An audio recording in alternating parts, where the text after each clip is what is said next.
Well, it's time now for the other view. Yeah, we got to talk about this. Joining us to discuss what's happening in California and more, Executive Director of Speech First, Cherise Trump, Project 21 member Donna Jackson, and Jeanette Hoffman is back with us here in studio. All right, Donna, you first. It seems that this might actually be signed into law by Governor Newsom. As the Republican California Assemblyman pointed out, this seems to be the opposite of parenting, letting a kid decide. But isn't it also kind of discounting something called, I don't know, biology?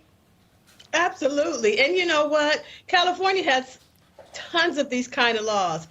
I think that what they're trying to do is set up the scenario where they can take away kids from any parent for any reason, and particularly those that don't agree with their agenda. If it goes through the custody where you can do it within a divorce, then you'll soon see that they'll say, a child that went to school that felt like he wasn't being allowed to play with a toy of his choice can be taken away from his parents.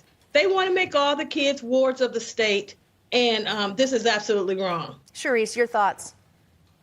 Yeah, Donna's absolutely right. We've seen historically in totalitarian regimes a number of situations where it's one of the first moves of these types of regimes is to actually separate children from their parents in order to have that type of control over future generations, to normalize and indoctrinate this way of thinking in order to use them for their political agendas. We've seen this in K through 12, but also on college campuses. By the time students get onto college campuses, they are completely brainwashed and they just toe the political line, and they are very, very compliant. And that's really what they want to instill here, is that level of compliance, and they have to start young for this. Californians need to get out. They are frogs in boiling water, and that's what's happening right now. They are testing out these various policies on Californians. Yeah, a good point there in terms of testing out these policies, Jeanette. This is California we're talking about here, but would this be something that you think could then spread to other states? Oh, absolutely, Katrina, and it is happening in other states. In my home state of New Jersey, there is a movement to take away parental rights and parental notification. There's lawsuits, and Governor Murphy is deploying his attorney general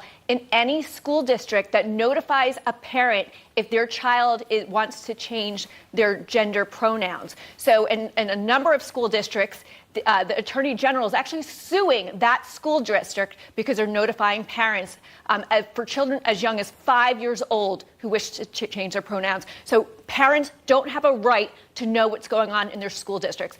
And speaking to national politics, Joe Biden has said they're not your children. They're all our children. No, Joe Biden, they're my children, and I'm not going to co-parent with the government. Yeah, just almost out of time here, but Donna, that kind of reminds me of Hillary Clinton. It takes a village. No, it takes parents, right? Absolutely. And the village that they want is not the right one. It's like when they were singing, "We're coming for our children," and they are coming for our children. And so we need to push back because they don't belong to them. They belong to us. Very well said. Donna Jackson, Cherise Trump, thanks for joining us. And of course, Jeanette, stick with us.